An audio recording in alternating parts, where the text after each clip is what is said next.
காவல்துறையினுடைய நீதிமன்றத்தினுடைய வேகமான நடவடிக்கைக்கு கூட நீங்கள் ஸ்டிக்கர் ஒட்டிக்குவீங்களா அப்படின்னு சொல்லி திரு எடப்பாடி பழனிசாமி கேட்டார். அதுக்கு மாநிலத்தினுடைய சட்டத்துறை அமைச்சர் வந்து அதுக்கு பதில் கொடுத்து ரொம்ப குறைவாக இருக்கு ஆடியோ. என்னோட ஆடியோ ரொம்ப கம்மியாக இருக்கா? அதுக்கு வந்து நம்மளுடைய அமைச்சர் ரகுபதி வந்து பதில் கொடுத்துருக்கிறாரு, கடுமையான பதில்களை கொடுத்துருக்கிறாரு. நீங்கள் இவ்வளவு கடுமையாக இதுக்கு பதில் சொல்ல வேண்டியது, இவ்வளவு கடுமையாக பதில் சொல்லி இருக்கணுமான்னு சொல்லவா? தயவு செஞ்சு சொல்லுங்க. ஏன்னா ரொம்ப கடுமையாக இருக்குதுன்னு. எதை கடுமைன்னு உணர்றீங்க நீங்க? எது இல்லைன்னு நீங்க சொல்லுங்களேன். அதாவது அரசியல் குறுக்கீடின்றி நடக்க வேண்டிய எஸ்ஐடி விசாரணையை நீங்கள் இன்ஃப்ளூயன்ஸ் செய்தீர்கள் என்று வாக்குமூலம் அளிக்கிறீர்களா என்று முதலமைச்சரை பார்த்து கேள்வி எழுப்பும் பழனிசாமி அதற்கான ஆதாரத்தை எஸ்ஐடி நியமித்த நீதிமன்றத்திடம் ஓரிரு நாட்களுக்குள் கொடுத்துவிட்டு சொல்லும் செயலும் ஒன்றே, மானமுள்ளவர் பழனிசாமி என்று நிரூபிக்க வேண்டும், இல்லாவிட்டால் மானங்கெட்ட பிறவி பழனிசாமி என ஊடகங்கள் முன்பு ஒப்புக்கொள்ள வேண்டும், அதை செய்வீரா? இவ்வளவு எல்லாம் பேசணுமான்னு கேக்குறேன். இது வந்து மிக குறைவான வார்த்தைன்னு நான் நினைக்கிறேன். நீங்க ரொம்ப குறைவானது. ரொம்ப குறைவு. ஏன்னா இவர் பேசுகின்ற தோனி இப்போ நேரலையில பேசினார்ல சேலம் மணிகண்டன் ஐயா, அவரோட வயதுக்கான மரியாதையோட நான் சில விஷயங்களை சொல்லி ஆகணும். நேத்து ஒரு விவாதத்துல கலந்துகிட்டார். அதே விவாதத்துல பேசிய அதே அபத்தமான பேச்சுகளை தான் இன்றைக்கும் பேசிருக்க. அவர் குறுக்க பேசக்கூடாதுன்னு சொல்லிடுங்க. ஏன்னா அவர் ஒவ்வொரு வார்த்தைக்கும் குறுக்க பேசுவார். அதனால வாயை மூடிட்டு இருக்க சொல்லுங்க. அவர் உளறுகின்ற எல்லா உளறலையும் நான் பார்த்துட்டு இருந்தேன், மௌனமா கேட்டுட்டு இருந்தேன். அதே மாதிரி அவரும் இருக்கணும் அப்படிங்கறத நெறியாளரா நீங்க அவருக்கு பேச மாட்டார், நீங்க பேசக்கூடாது, பேச மாட்டாருங்கிறத விட அவர் பேசக்கூடாது. நான் பேசி முடிக்கிற வரைக்கு அவர் நேத்தும் இப்படிதான் ஆரம்பிச்சார். உக்ரைன் போரை நிறுத்திய எங்களுடைய தலைவர், அப்புறம் திராவிட மாடல் நாயகன், தென்மேற்கு பருவமழையை முன்கூட்டியே வர வைத்த திராவிட மாடல் நாயகன், அப்புறம் கூடுதலா இன்னைக்கு சேர்த்த ஸ்கிரிப்ட் என்னன்னா ட்ரம்பை தேர்ந்தெடுக்க காரணமாக இருந்த திராவிட மாடல் நாயகன் அப்படின்னு சொன்னாரு. போப்பையும் சொன்னாரு. இப்படியாக ட்ரம்பை தேர்ந்தெடுக்க காரணமாக இருந்த திராவிட மாடல் நாயகன். இது மாதிரி அபத்தம், இது மாதிரி உளறல், இது மாதிரியான கட்டுக்கதை, இது மாதிரியான அவமானத்துக்குரிய கற்பனையை யாராலும் பேச முடியாது விவாதங்களில்ங்கிறதுக்கு ஒற்றை சாட்சியாக சேலம் மணிகண்டன் இருக்கார். நான் ஒரு கவிதையை சொல்ல விரும்புறேன்.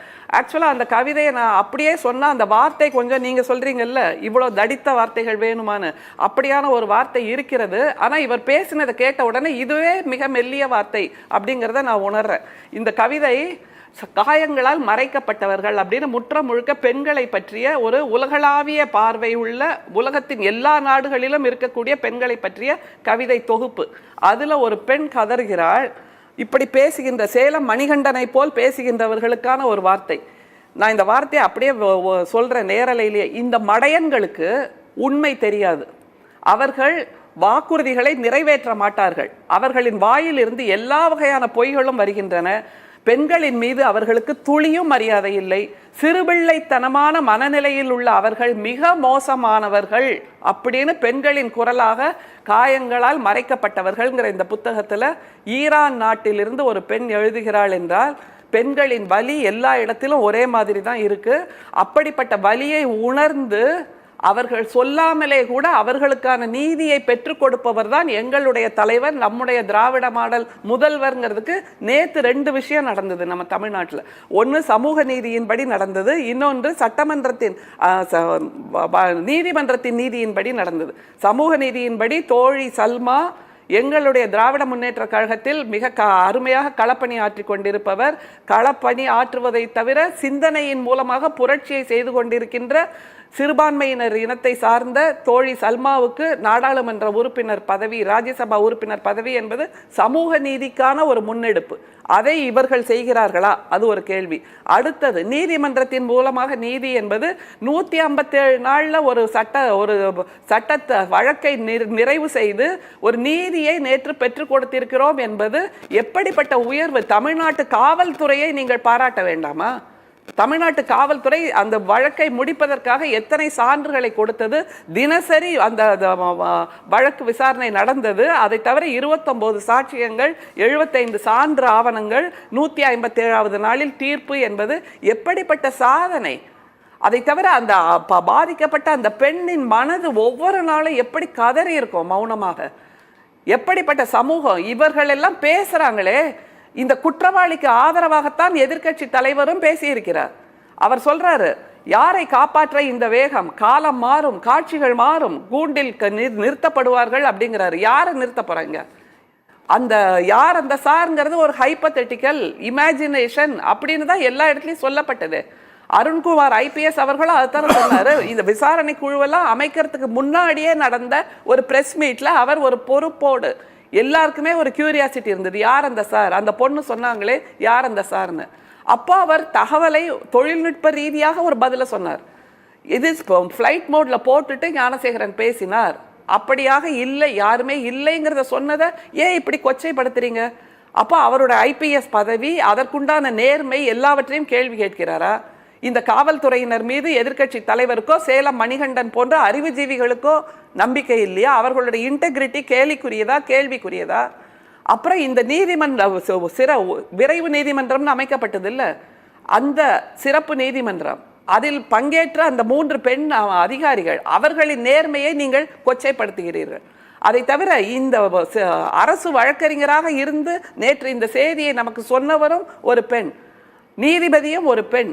ஒரு பெண்ணுக்காக எப்போதும் அந்த பெண் போய் மௌனமாக இரு, உனக்கு என்ன நேர்ந்தாலும் வாயை திறந்து வெளியில சொல்லிடாதே என்று சொல்லி கொண்டிருந்த காலத்தில் இப்படியாக ஒரு வழக்கை நடத்தி 157 நாளில் தீர்ப்பை பெற்றுக் கொடுத்திருக்கிறோன்னா இந்த வேகத்தை ஏன் நீங்கள் கேள்வி கேட்கிறீர்கள்? அதுதான் என்னோட ஒரே கேள்வி, எங்களோட ஒரே கேள்வி. இப்படி வேகமாக மேற்கத்திய நாடுகளில், இஸ்லாமிய தேசங்களில் உடனடியாக தீர்ப்பு கொடுக்கப்படும் இல்லையா? வெட்ட வெளியில வச்சு, முச்சந்தியில வச்சு தீர்ப்பு கொடுக்கப்படும். அப்போ அது கண்மூடி திறப்பதற்குள் கொடுக்கின்ற தீர்ப்பு. ஆனால் அப்படி இல்லாமல் நாங்கள் முழுமையாக விசாரணையை நடத்தி, விசாரணைக்கு ஒத்துழைப்பு கொடுத்து, அதை தவிர அந்த பெண்ணுக்கு எந்த விதமான அடையாளத்தையும் வெளியே சொல்லாமல் செய்து முடித்திருக்கிறோம்.